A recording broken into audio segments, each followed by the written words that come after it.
कुमार पीयूष, अभी मंत्री आधारित जेएनयू इकाई। आज आप लोग ये जो मार्च निकाले हैं, किस लिए निकाले?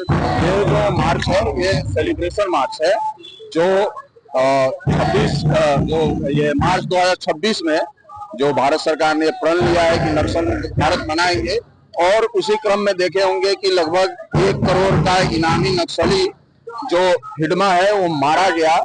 उसी के जश्न में जो जेएनयू के छात्र हैं, जो जेएनयू के आम छात्र हैं, जो भारत के विविध क्षेत्रों से आते हैं, जो कहीं ना कहीं नक्सलवाद से पीड़ित रहे हैं, जिनका परिवार नक्सलवाद से पीड़ित रहा है, उन्होंने ये जश्न के रूप में आयोजन किया और अखिल भारतीय विद्यार्थी परिषद ने इसको एक मंच दिया है और उसी जश्न को हम लोग यहाँ मना रहे हैं। आप पहले देखे होंगे जेएनयू के इतिहास में जब 2010 में सीआरपीएफ के 76 जवान मारे जाते हैं तो यही साबरमती ढाबा है जहाँ पे मिठाइयाँ बांटी जाती है और ये कहा जाता है कि आज 76 कुत्ते मारे गए।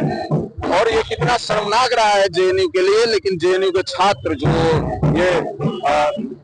जो लेफ्ट जो मानसिकता है, जो लेफ्ट की जो प्रोपेगेंडा है, उसको पूरी तरीके से समझ गया है कि इनका जो प्रोपेगेंडा है वो देश को तोड़ने वाला है, देश में जो है नक्सलवाद को बढ़ावा देने वाला है। तो उसके खिलाफ, उस लाल आतंक के खिलाफ ये विजय का जश्न जेएनयू के छात्रों ने यहाँ पे मनाया है और यहाँ पे मना रहे हैं। देखा जाए नक्सलवाद को लेकर लगातार जो है यहाँ पर नारे लगते रहते हैं, लेकिन आप जश्न मना रहे हैं, इस तरीके से देखते हैं जो ये बड़ी कार्रवाई निश्चित रूप से ये जो नक्सलवाद के पक्ष में भी नारे लगते हैं और यहाँ पे हम लोग हमेशा से अखिल भारतीय विद्यार्थी परिषद और जो राष्ट्र के लिए समर्पित है, जो राष्ट्रवादी छात्र है, वो हमेशा से नक्सलवाद के खिलाफ नारे लगाते हैं। नक्सलवाद जो अर्बन नक्सलिज्म है उसके खिलाफ खड़े रहते हैं। और जो आज पूरी तरह से जो ये रेड कॉरिडोर इन्होंने बनाया था और जो भारत के तोड़ने की साजिश कर रहे थे, उनके खिलाफ जो भारत की सिक्योरिटी फोर्सेज है, जो सीआरपीएफ है, उन्होंने जो एक कदम उठाया है, जो इतना बड़ा कदम उठाया और उनका सुपरा साफ कर दिया है पूरा। और रेड कॉरिडोर से जिस तरह से देख रहे हैं रेड पॉकेट तक सिमट करके रह गए हैं। बाहरी जो राजनीति है, इस विश्वविद्यालय के बाहर जो नक्सलियों की राजनीति है वो एकदम से समाप्त हो चुकी है। तो पूरा जो विद्यार्थी समुदाय है जेएनयू का, इसको जश्न के तौर पे देख रहा है और इसको जश्न के रूप में मना रहा है। पांचाला में एबीवीपी जेएनयू इकाई अध्यक्ष हूँ। मैम, किस तरीके से जश्न मना रहे हैं? तो किया गया सीआरपीएफ के द्वारा क्या किया गया? जैसा आप सभी को पता है कि कल जो है जो सबसे बड़ा नक्सली था माडवी हिडमा, उसकी जो है हमारे सिक्योरिटी फोर्सेस द्वारा उसका एनकाउंटर कर दिया गया था। आप देख सकते हो कि अखिल भारतीय विद्यार्थी परिषद इस कैंपस में लगातार नक्सलवादी विचारधारा के खिलाफ और नक्सलियों के खिलाफ लगातार 2 फ्रंट की लड़ाई लड़ती आई है। एक लड़ाई जो है जो जेएनयू में एबीवीपी लड़ती है, वो लड़ाई है विचारों की। वो विचार जो है यहाँ से नक्सलिज्म पैदा करता है। ये यहाँ पर बैठे जो अर्बन नक्सल है वो विचारधारा भरते हैं उन लोगों के अंदर। मैं आपको आज का ही एक एग्जांपल देना चाहता हूँ कि आज जेएनयू में किस तरह से ये आप देख सकते हो कि कैसे जेएनयू की विचारधारा देखे लोगों की कि लाल सलाम हिडमा कॉमरेड ये लिखा जा रहा है। ये विचारधारा के खिलाफ हमारी लड़ाई है। जब इस कैंपस के अंदर हिडमा का अभी भी महिमा मंडन किया जा रहा है, जिस पर सरकार ने 1 करोड़ का इनाम रखा था, उस विचारधारा के खिलाफ हमारी लड़ाई है अखिल भारतीय विद्यार्थी परिषद की। और आज उसके लिए जो ये सेलिब्रेशन मार्च निकाला गया था, ये वही विचारधारा 2010 में आप जाके देखोगे जब हमारे 76 जवान यही हिडमा ने मारे थे। जब ये हिडमा को मारे थे 2010 में, तब यहाँ के जो ये विचारधारा अर्बन नक्सली है, इन्होंने यहाँ पर हमारे सिक्योरिटी फोर्सेस की मौत पर जश्न मनाया था। आज हम वही विचारधारा जो राष्ट्रवाद की विचारधारा लेके खड़े हैं। जब हिडमा मारा जा रहा है तो अखिल भारतीय विद्यार्थी परिषद एकमात्र संगठन यहाँ इस कैंपस में है जो हिडमा की मौत का यहाँ पर जश्न मना रहा है।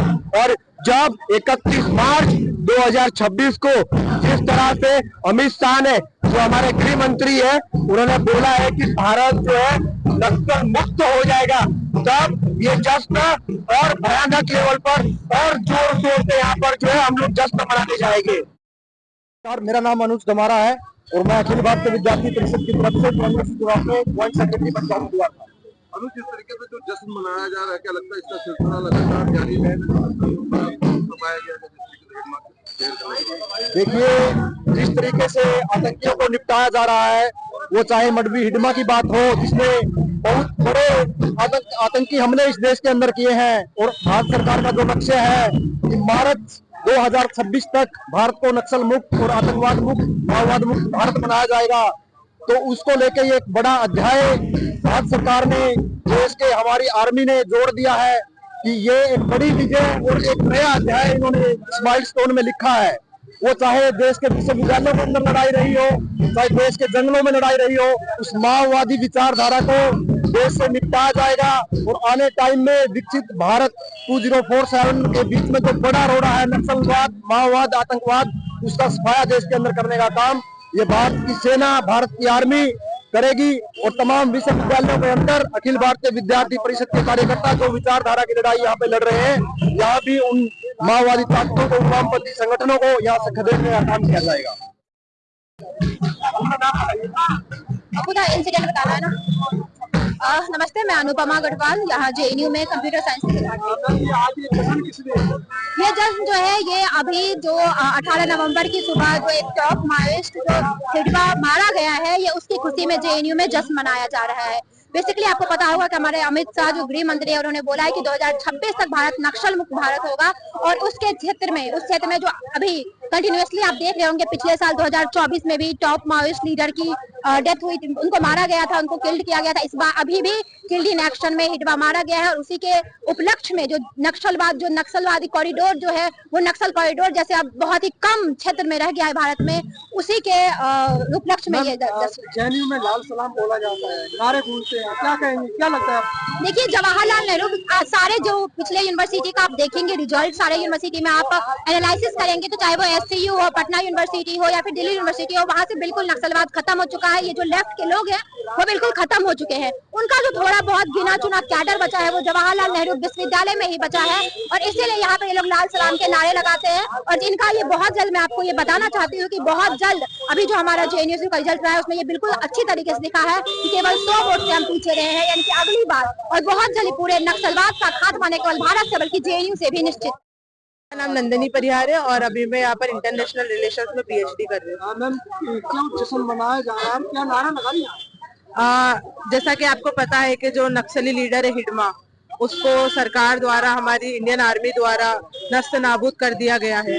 और जो हमारे नारे हैं वो थे कि जो हिडमा की चाल चलेगा वो हिडमा की मौत मरेगा, और नक्सलवाद, माओवाद, अलगाववाद हो बर्बाद।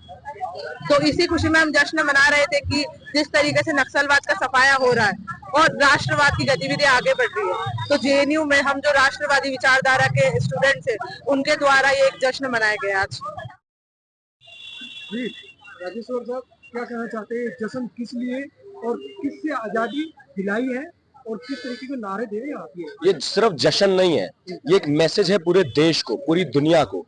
ये वही जेएनयू कैंपस है जहां पे अप्रैल 2010 में जब 76 जवान इन नक्सलियों से लड़ते हुए वीरगति को प्राप्त होते हैं, तो डीजे बजाया जाता है। ये वही जेएनयू कैंपस है जहां बार बार अफजल गुरुओं के, हिडमा के और इन बसवा राजुओं के सपोर्ट में मार्च निकाले जाते हैं। शायद यही कारण है कि ये सेलिब्रेशन और ज्यादा इंपॉर्टेंट हो जाता है। किसी के मरने का सेलिब्रेशन नहीं है, हमारे धर्म, हमारा समाज किसी के मरने के सेलिब्रेशन को सेलिब्रेट नहीं करता है, लेकिन ये एक मैसेज है देश दुनिया को कि इस जेएनयू कैंपस में ये नक्सलवाद की विचारधारा को जलाया जाएगा, उन्हें, उनके लिए मुर्दाबाद के नारे दिए जाएंगे, उनको खत्म करने का प्रयास किया जाएगा। क्यों? क्योंकि यही जेएनयू कैंपस है जहां पे न सिर्फ छात्र बल्कि यहाँ के कॉमरेड्स एंड फैकल्टी इस नक्सलवाद की विचारधारा को पोषित करते हैं, इनको शेल्टर करते हैं, इनको एक इकोसिस्टम देते हैं। इस इकोसिस्टम को तोड़ने के लिए न सिर्फ विद्यार्थी परिषद का बल्कि जेएनयू का आम छात्र अब खड़ा है, हर मोड़ पर चैलेंज करने को तैयार है। और जो हमारे देश का 2026 में नक्सल मुक्त भारत देखने का एक सपना है, उस सपने को साकार करने में मैं बोलूंगा जेएनयू का एक एक छात्र सबसे अग्रणी भूमिका में रहेगा। राजेश्वर जी, अगर देखा जाए, लाल सलाम छत्तीसगढ़ के नक्सलियों का है, लेकिन लाल सलाम जो आपके जेएनयू में गूंज रहा है, क्या लगता है उस पर कोई असर पड़ेगा हिडम्बा के मन में? जी बिल्कुल, ये सिर्फ हिडमा की मौत नहीं है, इस जेएनयू में लाल आतंक की मौत है। आपने देखा होगा कि पिछले कई सालों में इस जेएनयू कैंपस में भी कैसे ये लाल वामपंथी, ये लाल खटमल अपने बिलों में घुसते जा रहे हैं। सिर्फ हमारा प्रयास इन्हें बिलों में घुसाने का नहीं है, इन्हें इनके विचारधारा को इस देश से बाहर फेंकने का काम करेंगे। ये हमारे देश को, हमारी यूनिवर्सिटीज को खोखला करने का काम कर रही है। हम ऐसे किसी भी तत्व को अपनी यूनिवर्सिटीज में, अपने देश में बर्दाश्त नहीं करेंगे और मुझे लगता है इनको खत्म करने के लिए, इनके खात्मे के लिए सरकार या फिर आम लोग जो भी रास्ता अपनाए वो सभी मैं बोलूं सही है, और कोई भी रास्ता अपनाना पड़े इन्हें इस देश से खदेड़ने का पूरा काम करना पड़ेगा। मुठभेड़ में हिडमा मारा गया, मारू तो ऐसे में क्या मैसेज देना चाहते हैं देश की सुरक्षा कर्मियों? जी, देश के सुरक्षा कर्मियों के साथ मेरे ख्याल से देश का हर एक नागरिक साथ में खड़ा है। हम कुछ इन कुंठित वामपंथी प्रोफेसर या कुछ जेएनयू के कुछ तत्वों को छोड़ दें तो मेरे ख्याल से 121 करोड़ से ज्यादा की जो आबादी हमारे देश में है, हमारे सीआरपीएफ जवान, हमारे वीर जवानों के साथ है। और मैं बोलता हूं जेएनयू का, विद्यार्थी परिषद का एक एक कार्यकर्ता आपके सभी जो अब साहसपूर्ण कार्य जंगलों में कर रहे हैं, बॉर्डर्स पे कर रहे हैं, उनके साथ खड़ा है और खड़ा रहेगा।